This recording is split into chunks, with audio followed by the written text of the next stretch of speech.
কিছু কিছু ক্ষেত্রে বাসার উপর থেকেও নিয়ে আসা লাগে, আবার কিছু কিছু ক্ষেত্রে বাসার নিচেও দিয়ে দেয় এই ময়লাগুলো। ভাই যে গার্লফ্রেন্ডের সাথে ছবি উঠছিল সেটাও ডাস্টবিনে ফেলাই দিচ্ছে, হয়তো ব্রেকআপ হয়েছে তাদের সাথে।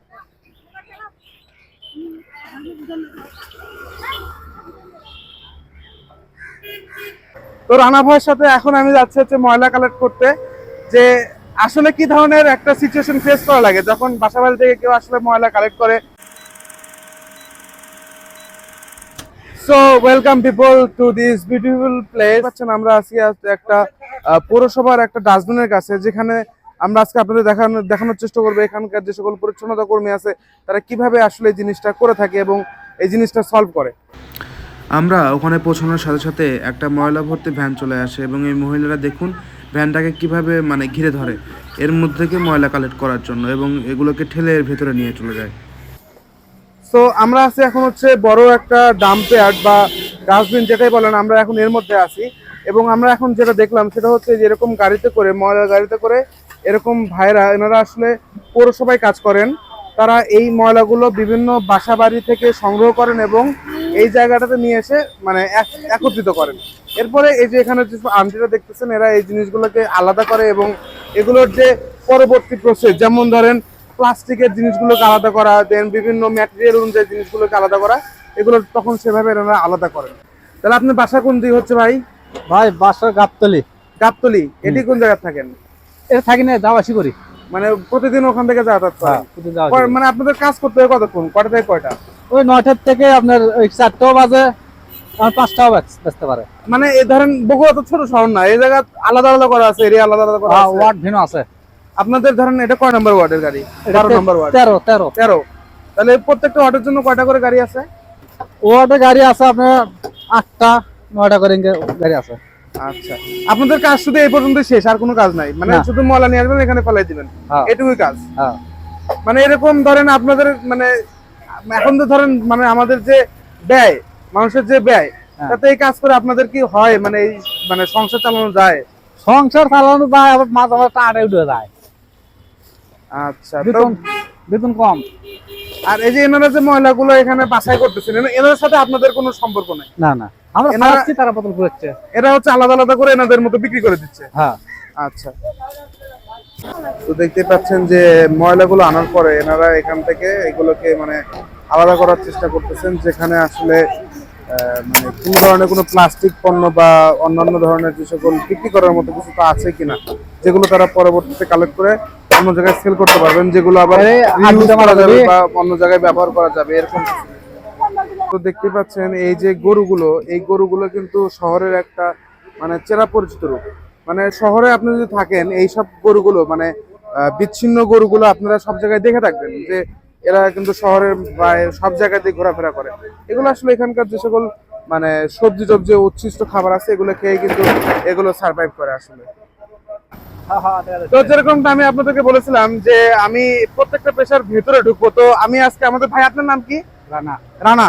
তো রানা ভাইয়ের সাথে এখন আমি যাচ্ছি হচ্ছে ময়লা কালেক্ট করতে, যে আসলে কি ধরনের একটা সিচুয়েশন ফেস করা লাগে যখন বাসা বাড়ি থেকে কেউ আসলে ময়লা কালেক্ট করে এবং শেষ পর্যন্ত ডাম্প ইয়ার্ডে নিয়ে আসে। তো এই জিনিসটা যদি দেখতে চান, অবশ্যই শেষ পর্যন্ত ভিডিওটা দেখবেন।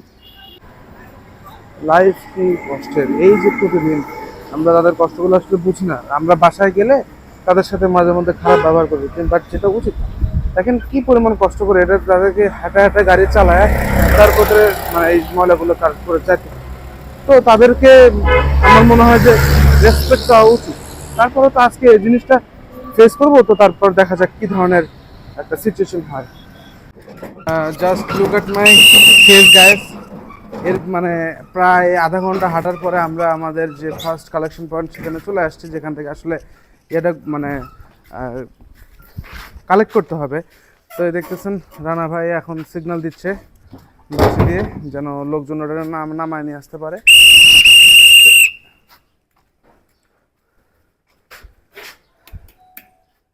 এটা কি এখন উপর তলা থেকে নিয়ে আসা লাগবে না ভাই? নিচে দিয়ে যাবে। নিচে দিয়ে দেবে? হ্যাঁ। তাহলে তো বেশি আই থিঙ্ক বেশি কষ্ট হবে না। আমি দেখাচ্ছি কিভাবে উপরে ওঠার জন্য কি আলাদা টাকা দেয়? হ্যাঁ, 50 টাকা দেয়। আচ্ছা, তাহলে ভালো আছে, ওর দিয়ে একটা কাজ।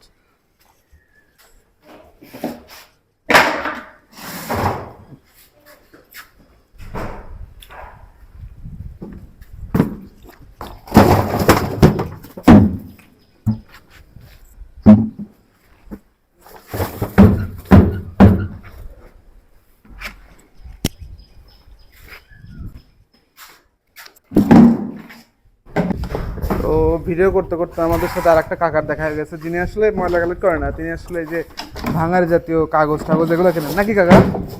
তা আপনার নাম কি? দুলাল। বাসা কোথায় আপনার? সারিয়াকান্দি। তো ব্যবসা বাণিজ্য ভালোই চলে নাকি? তো আল্লাহ যার যার রিজিক মানে কোনো না কোনো ভাবে দিয়ে রাখছে, এখন এটা হচ্ছে তার বিষয় নাকি?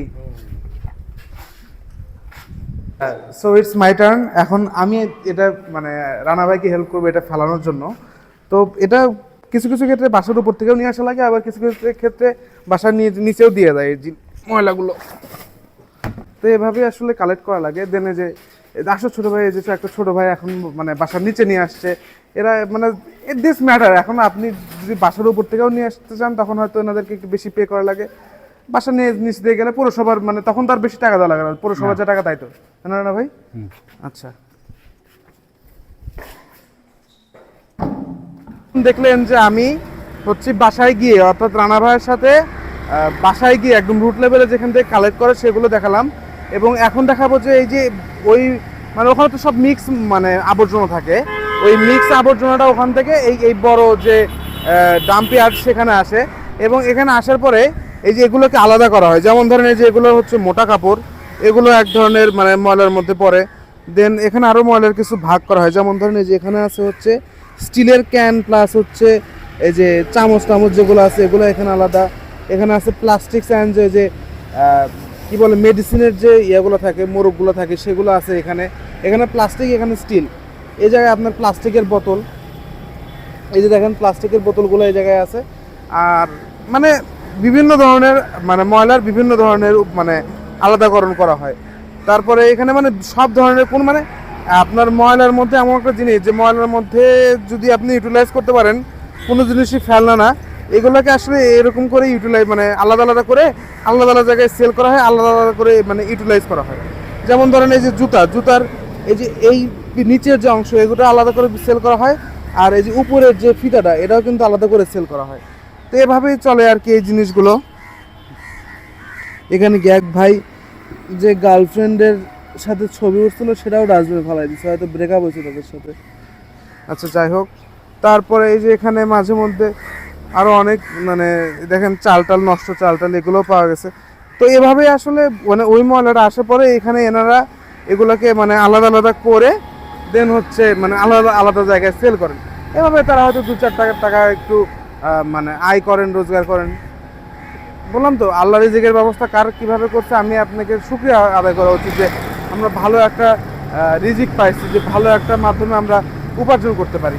আর এর ভেতরে এত খাবারের অপচয় দেখে একটা জিনিসই বলতে হয় যে আপনারা প্লিজ এত খাবার নষ্ট করবেন না। মানে জাস্ট লুক অ্যাট দিস, মানে জায়গাটা দেখেন, এখানে কত ধরনের খাবারের উচ্ছিষ্ট, কত ধরনের খাবার মানে নষ্ট করে মানুষ, যারা মানে অন্যদিকে দেখা যায় যে অসহায় মানুষ খাইতে পারে না, আর এই জায়গায় দেখেন মানে খাবারের ময়লার মধ্যে খাবারের পরিমাণই বেশি। কয়টা প্লাস্টিক কয়টা অন্য কিছু আছে, তার মধ্যে ধরেন খাবারের পরিমাণই এই জায়গায় মানে বেশি। সবাই মানে জাস্ট চেষ্টা করবেন যেন খাবার একটু কম অপচয় হয়, এতে সবারই ভালো, সবার জন্য এটা ভালো।